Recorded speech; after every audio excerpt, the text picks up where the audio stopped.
Thank you for joining us, Leif. Leif, you are going for council. You are going to go for council member place 4, correct? Yes, ma'am. So tell us a little bit about your resume and qualifications and kind of why you're running. Yeah, absolutely. So the first reason I'm running, I originally said that I wanted to run because I wanted to leave my daughter a better Amarillo.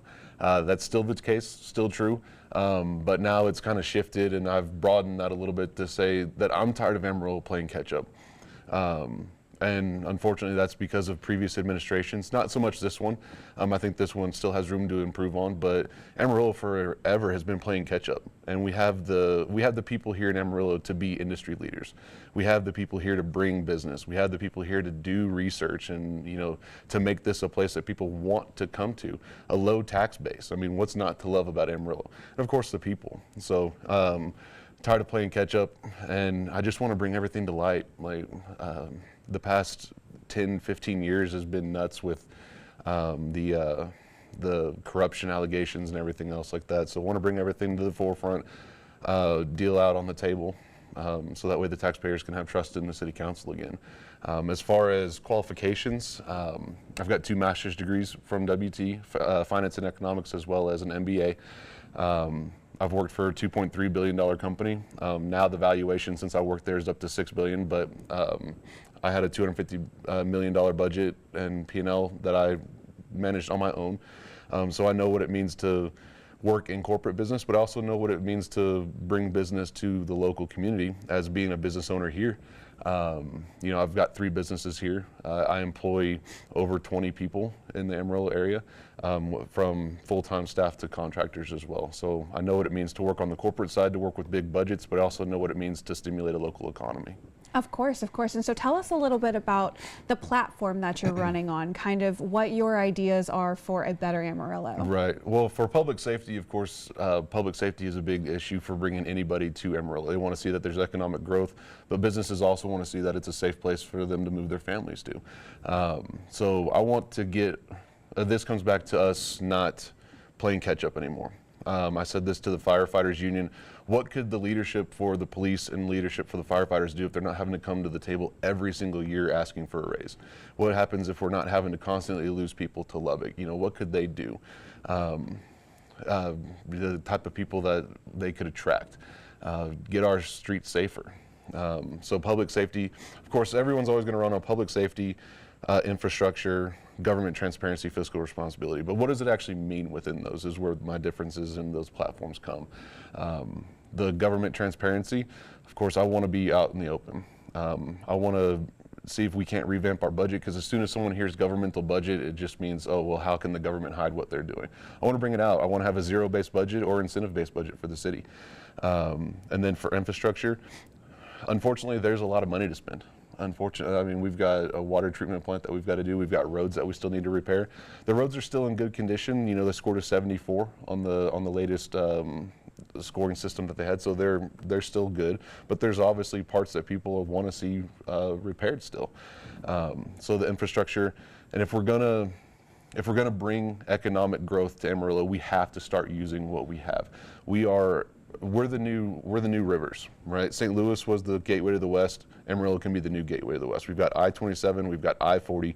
Port to Plains is coming. We have to be ready for that. So economic growth is a big part of that as well. No, right. Of course. And you mentioned this a little bit earlier, but what do you kind of see that past administrations, maybe not this past, but in the last 10, 15 years, past administrations have done that you really want to change, or that they haven't done that you want to bring to the forefront? Yeah, absolutely. I think getting ahead of it, right? Looking at our growth and having a little bit of foresight versus saying, well, this happened, now we need to come out into it. Also, even this administration, unfortunately, they had to come in and clean up a mess. I want to give them credit where credit is due. They came in, they did what they needed to do as far as getting the firefighters and the police officers raises. They did well on getting the pharmacy and the benefits kind of pared down a little bit, and they've worked on the streets. But now we're stuck at the kind of junction of what do we do next? And they're going to have to get creative, and that's where my budget process and having worked in a very large budget comes into play. I'd like to see just a little bit more of that foresight, a little bit of creative thinking. Why are we not having developers come in? Like, we want these businesses to come in. Why aren't we asking developers to build us the facilities that these manufacturing and logistics places are going to need? They're not just going to come in and build just because they want to build. Most of the time they want to see that we have the infrastructure already in place before they come in. So, working with that, getting MUDs, municipal utility districts, getting those in place. Some of the most affluent communities in Texas got that way because they invested heavily in MUDs. So I want to see something like that. And then that budgeting process. How can we get lean but efficient? No, of course. Well, thank you so much for joining us. Tell us just in a minute or so why people should vote for you. Why you think that you're the best for Amarillo. Yeah, absolutely. My slogan is that I'm a servant's heart with a leader's vision.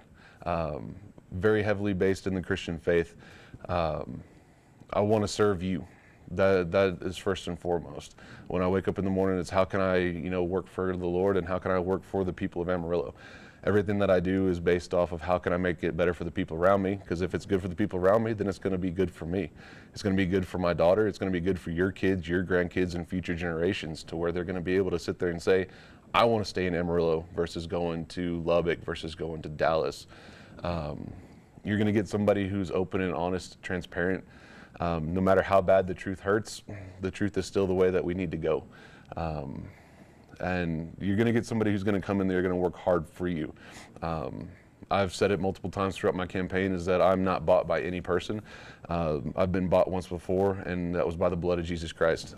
No man can buy me. No corporation can buy me. If someone wants to support me, it's because they support what I stand for. And I don't care if it's a $5 check or a $500,000 check. If you expect me to vote a certain way, just because you call me and because you've given me money, I'll gladly have that check back. And I think that that's something that we need to see more in politics.